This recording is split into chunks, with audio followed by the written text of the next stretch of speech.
Bound for Burma, The Story of Adoniram Judson by Janet and Jeff Benge. Chapter 1. Something Was Wrong. 22-year-old Adoniram Judson awoke to the gentle rolling of the Packet, the three-masted schooner that was carrying him from Boston across the Atlantic Ocean to London. It was the 15th day of the voyage, and after he'd had breakfast with the captain, Adoniram planned to spend the remainder of the day in his cabin reading. He would have much preferred to sit on deck while he read, but it was mid-January, 1811, and a raw, biting breeze straight from the Arctic had been whipping around the ship for several days, making it impossible to stay on deck for more than a few minutes at a time, even when the sun was shining brightly. As he climbed from his bunk, Adoniram wondered whether the only other two passengers aboard, both men, would be joining him and the captain for breakfast. The other men spoke only Spanish, and it was amusing trying to work out what they were saying from hand gestures and other forms of body language. Normally, the Packet would have had 20 passengers aboard, but the ongoing war between England and France meant that only the most desperate or determined passengers risked crossing the Atlantic Ocean these days, especially aboard a British ship.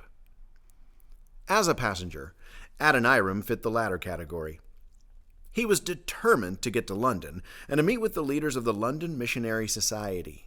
He'd been sent out on behalf of the newly formed Congregational Church Missionary Society, or American Board, as it was called.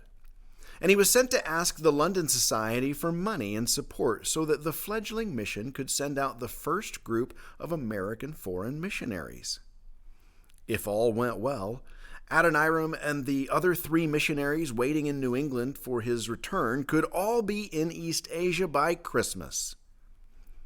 As he splashed some water on his face, Adoniram noticed that something was wrong.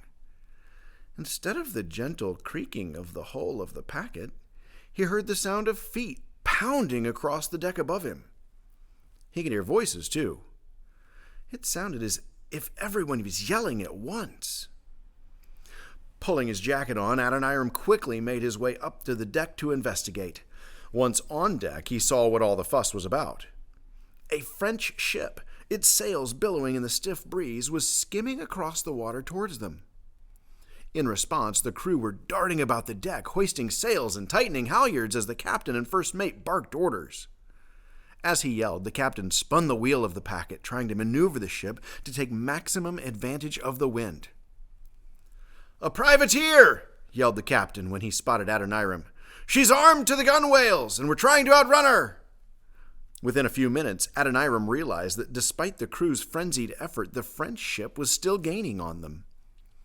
Adoniram had heard about French privateers and the way that they plundered British ships. He had also heard horror stories of the end some sailors had met at the hands of privateers. Now that it seemed certain that the Packet would be overrun by the French ship, he wondered what his end would be. He was an American, and he hoped that that would protect him, but he knew that it probably wouldn't protect his belongings from being looted. That thought spurred him to race to his cabin. Just as Adoniram finished stuffing his 3 Bibles, one in English, one in Hebrew, and one in Latin, and his fiancée's last letter to him into a cloth bag, 2 French sailors burst into the cabin. Adoniram turned, shocked at how fast the French privateers had overtaken and overrun the Packet. When he had left the deck, the French ship was at least 100 yards behind them. And now, apparently, the privateers had boarded the ship and taken complete control. With gestures, Adoniram was ordered up on deck. He was then herded with the rest of the British crew to the starboard side of the ship and forced to climb down a rope over the side and into the waiting longboat. Within minutes of reaching the French ship, Adoniram was thrown into the hold along with the Packet's crew. The dark and dank hold was overcrowded.